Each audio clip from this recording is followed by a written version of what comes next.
Imelda Marcos versus Heart Evangelista. So many people are comparing the two, and what's similar about them and what's different about them, because many people see like a reincarnation of Imelda Marcos, the first lady of President Marcos Sr. back in the olden days, with Heart Evangelista today. Of course, there are quite a number of differences. First Lady Imelda Marcos was the first lady of the president of the whole Philippines, while Heart Evangelista was the first lady of a former Senate president here in the Philippines, former Senate President Chis Escudero. They were both celebrities and they were both political assets to their politician husbands. So Dad, as far as you can remember in history, let's talk about the similarities that you can see and the difference that you can see with both Imelda Marcos and Heart Evangelista. Well, definitely kasi they're both celebrities, they're very popular, no? Sikat na sikat sila sa ating mga kababayan. So, syempre, malaking tulong yun na pag nangangampanya sila at kasama sila, syempre, marami silang mga tagahanga, mga fan base, no? So, definitely, because of their presence, there are more people who would like to, somehow attend the rallies of of the politicians, no? Especially of the former President Marcos, and at the same time, si Senator Chis Escudero, no? Now, for those who don't remember, kasi syempre, for today, contemporarily, many people know medyo the background of Heart Evangelista. Pero as Imelda Marcos, a celebrity naman, how did she become a celebrity, Dad? Well, that time she became very popular, no, because she was a model that time, if I can recall right, no. So she was always featured in different magazines or newspapers because she was outstandingly good looking, no. Kumbaga, very rare that time to have somebody like that, no, na talagang Was she also a beauty queen of Leyte? I think so. She was a model, and definitely she was the toast of the town, if you would call it that way. No, so a lot of a lot of gentlemen and big players or politicians or businessmen are also looking and wooing her. No, but Nung panahon ba, paano sumisikat ang babae? Because today we have movies, social media. Nung panahon, wala pang ganong mga opportunity sa mga babae, di ba? well, basically, normally kasi mga newspaper that time, no? Basically, newspaper. Then may television din naman, no? So may TV rin, may mga exposure din. Pero basically, it's the newspaper and the magazines, no? Ang dati, ang daming magazines. So, Fashion ngayon, magazines. mga fashion magazines, mga women's magazine, no? Na binabasa yan, no? Mga tabloids and everything. Nabihira mo na makita ngayon, no? So, that time, yun ang pinaka-medium of, kumbaga, platform for getting popular, no? Yes, So she's always featured in different newspapers and magazines, no?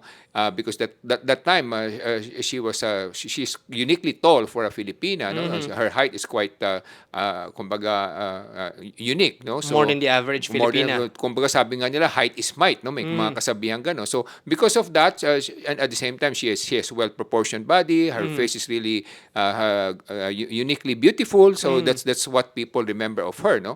So that's why she became a political asset to the former president, no?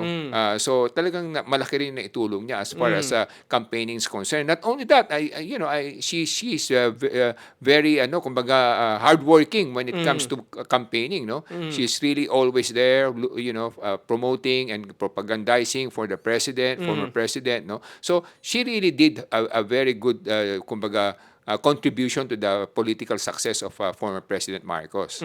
Now, as far as I can remember naman, si Heart Evangelista, when I was young actually, I used to see her in different movies and teleseries, and today she's grown to become both a TV star and a fashion icon of today's modern standard, and she became eventually the husband of former Senate President Chis Escudero. Now, let's compare the two. A lot of politicians have actually gone the same route, no? Yung where they marry a celebrity, and because of that, their fame or their national fame, most especially in the whole Philippines, has become more pronounced compared to regular politicians with unknown spouses. Other examples would be si current Senator Kiko Pangilinan, who's married to former megastar and still a very megastar, Sharon Cuneta. Then we also have the current Executive Secretary, Ralph Recto, who married also a superstar, Vilma Santos, who's currently the governor of Batangas as we speak. And then, of course, we have Congressman Arjo Atayde. Although he's an artista himself, he married someone also more popular in a national sense, which is Maine Mendoza.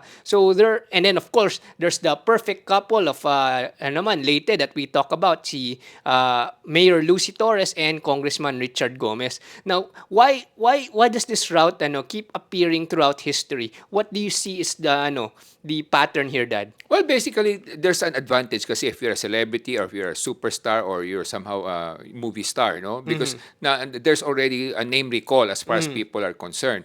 And take note that most of our people still belongs to the masses, no? When you say the voters, no? So Yes. the voters are normally comprised around 60 to 70% coming from the masses, no? So of course there are different working classes there, no? You have the D and E class, then you have the B and C class, no? So Yes. these are mostly the voters who are kumbaga avid supporters or fan base of movies, mga ganyan celebrities and mga fashion icons, no? So this because they're already popular on that level, so they have already kumbaga a broad base of support from that sector, no? So kumbaga what you call this, meron silang handicap level, no? So kumbaga sa golf, no? So meron silang mga basic supporters or basic fan base na which knows their name, and sometimes the fan base becomes very avid supporters, no? They're the ones campaigning also for those others who do not know them yet, no? But basically if they are national actors or actresses, definitely they're already nationally known, no? Let's say 80 to 90% of the population knows them already,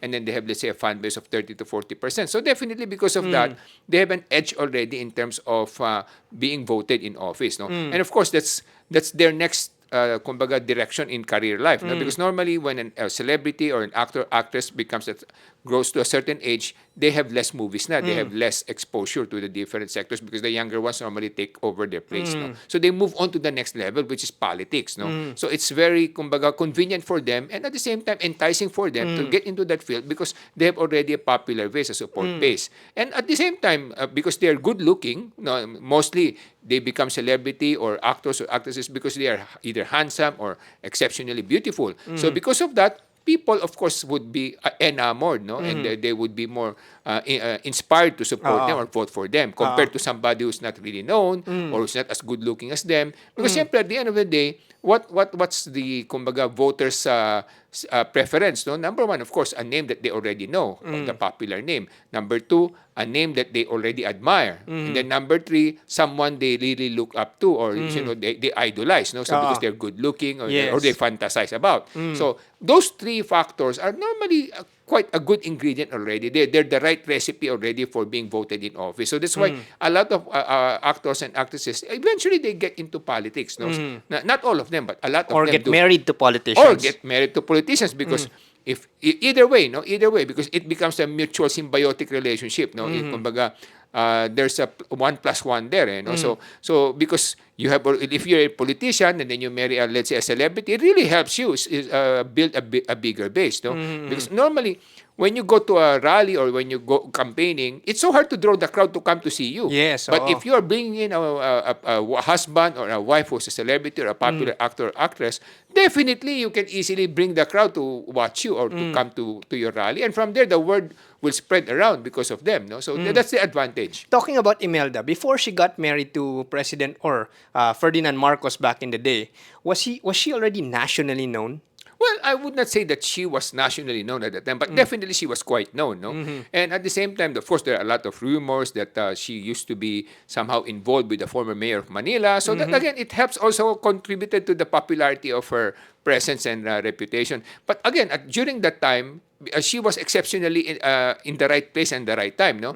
Because she has exceptional beauty and exceptional height at that time. So she became an outstanding woman at that particular moment of time in history, no? So everybody somehow they are enamored to her, seeing her. You know, they really are inspired to see her. So that's advantage that somehow she contributed to former President Marcos. At the same time, she's as I said, she was always really campaigning and she was very hardworking campaigning for the former president. That was her asset. In fact, may napanood nga ako na, documentary na sinasabi na historical evidences na sinasabi ni Lord de Vera na before daw si Imelda, she was dating si Ninoy Aquino before she eventually got married to Ferdinand Marcos, which is syempre a shocking historical fact kung totoo man yung sinasabi niyang historical fact na nag-date daw sila kasi parang yun yung naging mag-rivals, but yet she dated both of the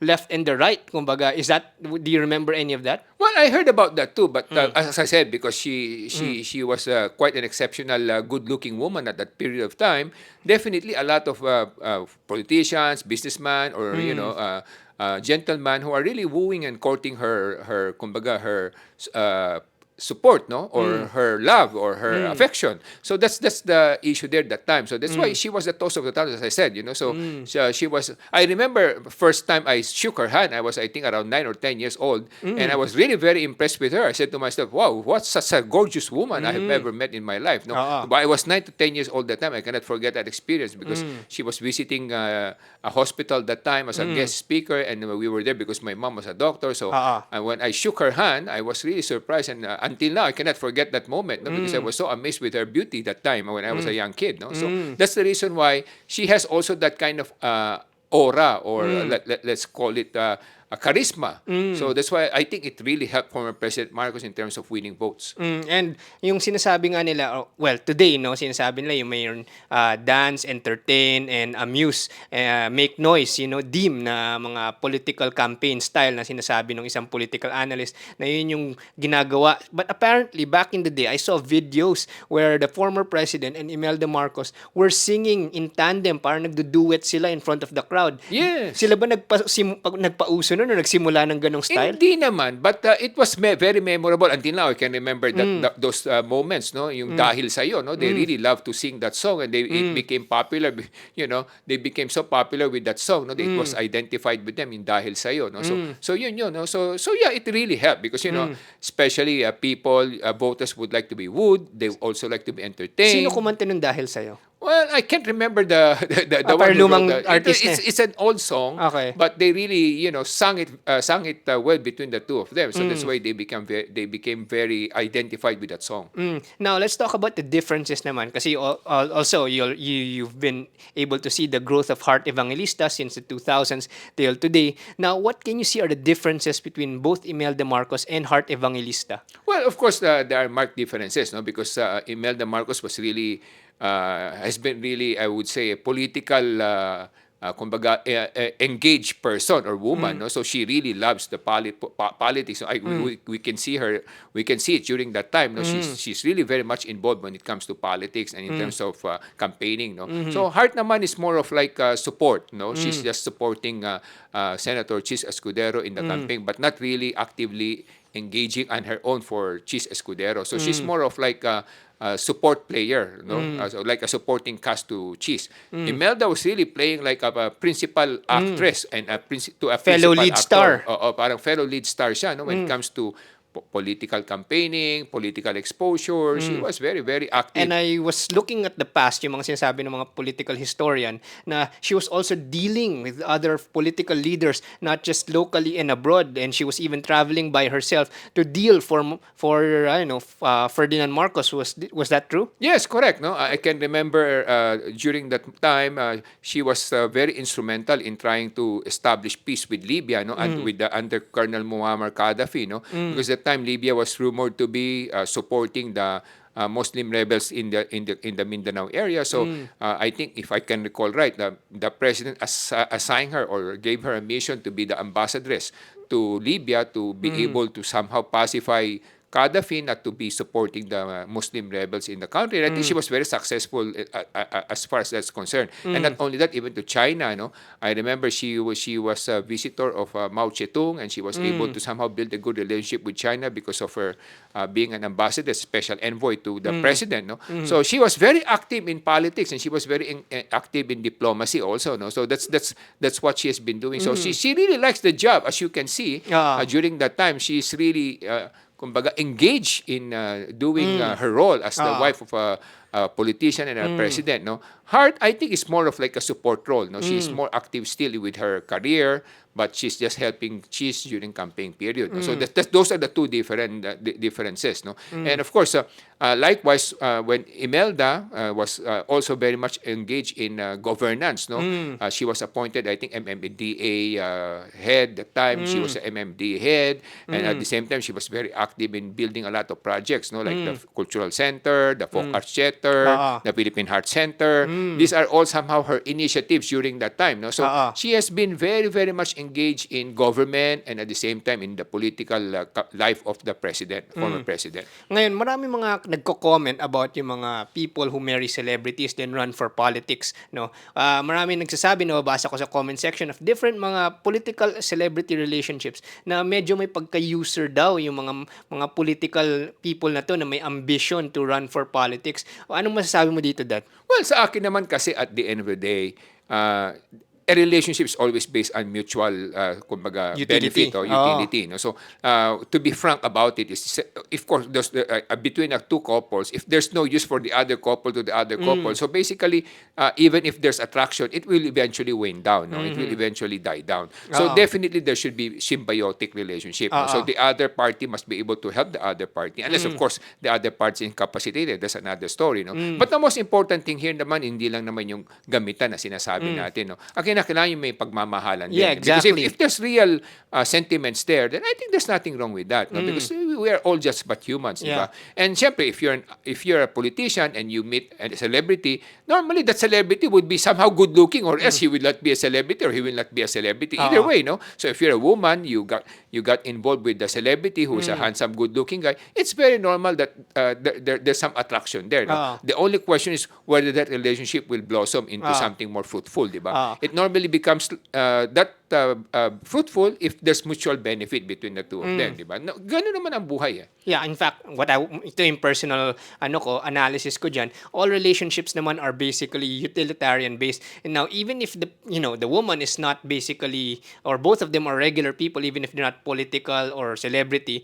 a woman would always need a man to take care of her, provide for her. So in that way, may pagka utilitarian din ang woman's needs from a man, and vice versa, because a man needs someone to care for him and be with him and listen to him and guide him and take care of his family. So either way, all relationships, in fact, are utilitarian. Don't you agree with me, Dad? Yes, of course. In fact, these days, what you're saying is a little bit already, that some people might say that we're machoism or whatsoever. No? But at the end of the day, these days, women are also working. No? So two household income is also very important because, especially with the kind of inflation and the budgetary limitations of the salaries that most of our countrymen have, they need also a partner who can also somehow contribute to the household income. That's already something that's happening, kumbaga, pervasive all over our country. Even in the US, it's also the same. Now, here's a more controversial comment that I've also read sa mga iba't ibang mga nagko-comment sa mga political celebrities. Kasi once the political celebrities, alam nila na sila yung nagbuhat para manalo itong mga kandidatong to, sinasabi nila na yung mga political celebrities, sila yung mga naging catalyst para maging abusive yung mga kanilang husbands kasi now they have to reward them. Parang many people are saying na in the comment section na so ipe-pressure niya tong si gintong politiko na siya daw yung nagpanalo sa kanya dahil meron daw siyang base votes or handicap votes. Kung hindi dahil sa kanya hindi siya nakapanalo, kaya dapat bigyan siya ng maluhong buhay or a very ostentatious lifestyle na now the politician is having a hard time raising the money for, and he gets into unscrupulous directions in the government, kaya nagkakaproblema. What would you say is your analysis on this part? Well, I think at the end of the day, we all only have one life to live, and every life has an end or terminal point of existence. No, so why get into that situation if you don't really love the person? It's just like getting a rock, and then hurting yourself with that rock. No? So you may have some temporary successes or temporary feeling of euphoria, but at the end of the day, you're just carrying a bigger burden for yourself. So at the end of the day, to me, the most important thing is there real somehow affection between the two persons. No? If there is, that's the most important thing. Second, if the other person would demand so much from the other person, that's no longer love, no? That's basically utility at the end of the day. Purely no? utility. So I don't think that's a very healthy relationship. That would be the situation. Because at the end of the day, why burden your life just for the sake of ambition and for the sake of your objectives or financial or political objective? No, at the end of the day, everything is temporary. So if you are going to sacrifice that for the sake of having a win or for winning, Yes. and then being used or using people for that purpose, then I think it will not be a very kumbaga rewarding to you at the end of the day. No, it will just be another burden that you're carrying for the sake of trying to satisfy your ego, trying to satisfy yourself Yes. for short-term victories, no? Yeah. Because what is a real victory? A real victory is to be able to serve your mission from your Creator and to be able to help a lot of people along the way, and at the same time use the gift that God has given you for the right purpose and for productive reasons. If you cannot do that, if you're not doing that, but you're just doing it for fame, for money, for power, then I think you're living a very sad and I mean to say sorry life. As far as I'm concerned, that's my point of view. But of course, different people have different Yes. views, no, and different folks, different strokes, that they say. You know? Yeah, that's why I always say this, that the most important thing is a good character. So therefore, if they want to find a spouse that will carry them in their political career, someone with good character is more important than if celebrity, bonus yun, hindi ba, Dad? Correct. You know, at the end of the day, you're not marrying the celebrity. You're marrying a person with the character, no? Because beauties and being handsome, definitely they will fade along the way. But what remains is the character that you will have to live with for the rest of your life, or 24 hours of your day if you're together most of the time. So why put yourself in such a burdensome situation if at the end of the day all victories are temporary? So to me, choose the right person. Choose the person that you think you can be happy with. Choose the person that you think you can really love with and who can really love you too. And at the end of the day, if you're both successful, then that's up to God, no? Because at the end of the day, no matter what you do, because there are also some celebrities who did not make it. Take note, no? There are some celebrities who married each other, but they went into politics. Also, they did not make it too. You know? Exactly. So it's not a surefire formula, but at the end of the day, it can really help. So Pampadagdag. Pampadagdag. It can help, but as I said, you know, the most important thing is there should be real emotions or sentiments or love for each other. No? Without that, then you're just trying to put yourself in a terrible situation and your life will be very miserable. So I would say I'm really very sorry for that kind of person because at the end of the day, it's really very temporary. The best kind of relationship kasi is both of you have good intentions. So therefore, kahit nabubuhatin ka niya, whether in politics or in life, dapat may good intentions. Kasi kung yung isa, halimbawa, kahit na hindi celebrity, kahit regular life lang, yung, halimbawa, whether it's a man or woman, married a rich partner na nasa immoral career or immoral directions or mga immoral na gawain para lang, kumita at yumaman, hindi maganda yun, hindi ba, Dad? Correct. Magiging pansamantala lang lahat yun, no? At the end of the day, katulad sinabi ko, maging napakalungkot ng buhay mo, no? Parang kalbaryo yung pinasok mo. Sa umpisa siguro, sabi mo, okay, masagana buhay mo. Eventually, mag-aaway. Marangya ang yung kabuhayan at marami kang nabibili na gusto mo. Pero at the end of the day, all the pleasure that those expensive or luxury goods will bring you is just temporary. At the end of the day, you will just feel very sad and miserable, and then you will also try to find someone whom you can really truly love. At the end of the day, then there's a lot of love triangle, and then sometimes murder happens or you hurt each other. Why do you have to go through that? No, so that's my own point of view. But of course, as I said, each person has a different point of view, and we have to respect that. We have Yes, to respect those different point of views. Yeah, and people will go through the lessons in life when they experience it kasi some people learn by listening, some people learn by experiencing. Anyway, now talking about celebrities as political assets, what does this say about, Philippine voters? Because, in other countries like more advanced countries, hindi naman kailangan maging celebrity para manalo, pero dito, talagang celebrity-based. Like in the US, of course, there were a few celebrities that won, but by and large, mas very rare ang celebrity kind of politics dun. But here in the Philippines, ang Philippine voter base natin, medyo nakakatulong or maraming mga nakakatulong na mga celebrities sa mga kampanya, sa mga pag-endorse, or even going as far as marrying someone so that it can add to their votes. Anong masabi mo dito sa level of education? Does this show that we have a bad level of education, or does this show that we're not yet mature enough as voters? Ano nakikita mo dito, Dad? Well, I would say there are 2 or 3 reasons for that. No? So, number one reason kasi the political party system here is fragmented. No? Unlike in the US, there are only 2 political parties, which is Republican and Democrat. No? Yes. And number 2, of course, yung funding. No? The funding kasi normally comes from the government. No? So, if you're a Republican party, a member, then there will be selection committee there. You cannot just join the Republican Party to run for a certain state or office. No, they will really go through a screening process. No, Oo. so it's not because you're a celebrity you'll become a party member. No, Ayun. you can run on your own, but of course you have to spend your own money, and you don't have an organization, grassroots support, which they have. So basically, it's so hard to win as independent in the U.S. No, for running for mayor, Senate, or Congress. Or even president. Kasi So, nalala ko si y- Kanye West, lumaban siya kay Donald Trump eh. Tsaka Exactly. kay Joe Biden, pero sobrang walang nakuha siyang boto eh. Exactly. Even Donald Trump was a very popular personality or celebrity during Celebrity. that time. He really went out of his way to join the Republican Party and really tried to pass the contest over there, kasi there's also a competition there, no, amongst the party members who will be chosen as a candidate. No, so he has to go to certain debates, and at the same time rallies to be chosen by the Republicans as their standard bearer. No, so that's the difference there, because they have a political party system that's very strong and that's funded by the government, so they're supported, no, by grassroots and funding wise by the government. So that's the second. And third, of course, the people there are more, kumbaga, I would say, more informed, no? In terms of education, in terms of information, in terms of exposure.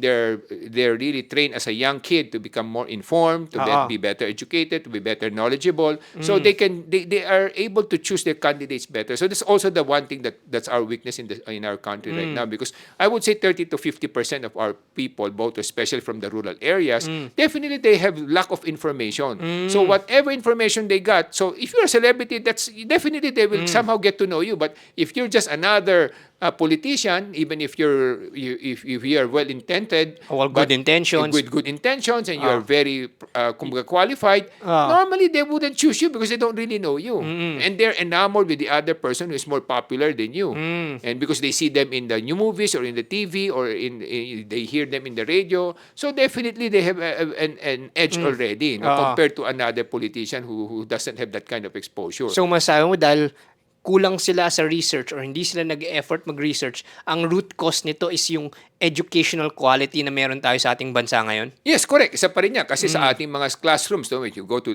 elementary and high school, they don't teach you critical thinking. That's also one of the weakness. Kasi critical thinking means every student should be taught or must be taught How to think. how to process information, and how to make proper judgments. Di ba? Not only by emotions, not only by kumbaga intuition or overnight sensation, but rather you choose based on facts and information, then from there you weigh it, no, then you make your choice. So yung tinatawag natin critical thinking or logical thinking, not emotional judgment, no, kasi pag celebrity, basically you're chosen for emotional or psychological kumbaga choice, no? Or they like you because you're good looking, they like you because you're popular. So that's what happens, no? If you're not properly trained to or Research. educated to do critical thinking. So if you're taught critical thinking, then you'll start asking questions. Paano mag-isip? Is he capable? Is she capable to handle this role, to this job? Is she the right person for this kind of role? Or so you start questioning, no? And why is she doing this, or why is he? Where did he come from? How did he make his money? So you start asking questions. As you ask questions, then you become more intelligent voter. So that's the advantage of the US. But of course, there are also voters in the US who are not really that properly informed. But because they have a too strong political party system who somehow educate, they're the ones responsible also educating the voters. I see. No? So because they're the political party in every town or every state or city in the US, they really have that very strong political party that goes down to the grassroots and educate them what it's all about, who the candidate is all about. So unlike here, basically, you just go to the rallies and whoever you like, you choose, no? So if you're a celebrity, of course, you have an edge already compared to the rest, no? Tsaka kung sino inendorso nung artista Yes, or definitely. sikat or Definitely. yung kakilala nila na yung muka, Yes. syempre parang imbis na mag-research, parang may blind trust, would you say, on Correct. these Well, so, endorsements? yes, no? basically that's why endorsement is also very effective in terms of selling products, no? Because they get popular celebrities, they pay them a lot of millions to endorse a particular product or whatever, no? So those are really definitely helpful or a good contributor to your success. To celebrities naman endorsing products or services or even politicians na alam nilang mali, would you call this an irresponsible, leadership kasi syempre they're like key opinion leaders in society, and then they're endorsing something they know is wrong, like yung mga nag-endorse ng sugal or nag-endorse ng mga alam nilang sangkot na sa korupsyon ng mga politiko pero ini-endorse nila to get paid. Is this not irresponsible, Dad? Well, I think so. No, definitely. No, if you do that, definitely you're selling your soul to the devil, as they say. But of course, I do not want to give a sweeping judgment because there are times when the other party or the celebrity may not even know really the implications or Posible consequence din yun. of that. No, Oo. so because also they are not properly informed also or knowledgeable about what's going on. So that's also an issue. And then of course, second, because maybe they need the money or they need financial help also during that period of time in their lives. No, because we can never say that the person is already financially well off, even if it's a celebrity, because there are moments in life that they may also be having some financial problems, and so they are being inspired to support a candidate even if they think that that candidate may have some dubious or mysterious characteristics. So we cannot really give a sweeping judgment, but in general, if you're doing well as a celebrity and you are well informed of what you're trying to endorse, which you believe is morally not right, then I think you should not be doing that because you have a responsibility to other people when it comes to that. Yun nga yung nakita ko sa mga ibang celebrities, because when I check their educational backgrounds, most of them, they dropped school when they were young so that they can become celebrities or, take the opportunities in show business right away, whether it's through main media, social media, or teleseries or movies, so that they can immediately claim to fame. And then when they grew old, they did not anymore go through the formal training. And therefore, minsan, syempre, hindi ko masisi sila na kung hindi nila alam kung mali o tama yung mga ine-endorso nila mga politiko or minsan yung mga produkto. But sometimes, sa backlash na lang sila matututo, and from there, they will learn from their mistakes. No? Pero still, ang root cause from both sides, whether celebrities or voters, is nakikita ko, education. Kaya sa mga kababayan natin, dito sa Ilocano Defenders Parties, naniniwala tayo, no, edukasyon talagang tunay na solusyon sa pag-angat ng bayan. Kasi pag edukado lahat tayo makakapili ng mga tamang tao, hindi lang yung dinikta sa atin, pero yung tamang direksyon para sa ating bayan. Kaya pag inayos natin ang edukasyon, aayos ang bayan. Para sa edukasyon, ako si Morgan Sayon, yung coach ng bayan. Mga minamahal kong kababayan, para magkaroon tayo mas masaganang kinabukasan at mas matiwasay na kabuhayan, kinakailangan natin magabayan ang ating mga kabataan na magkaroon ng tamang edukasyon at mas mataas na kaalaman at karunungan para sa ganon maging mas masaya ang ating kabuhayan. Maraming po salamat. Ako po si Michael Sa, inyong dad ng bayan.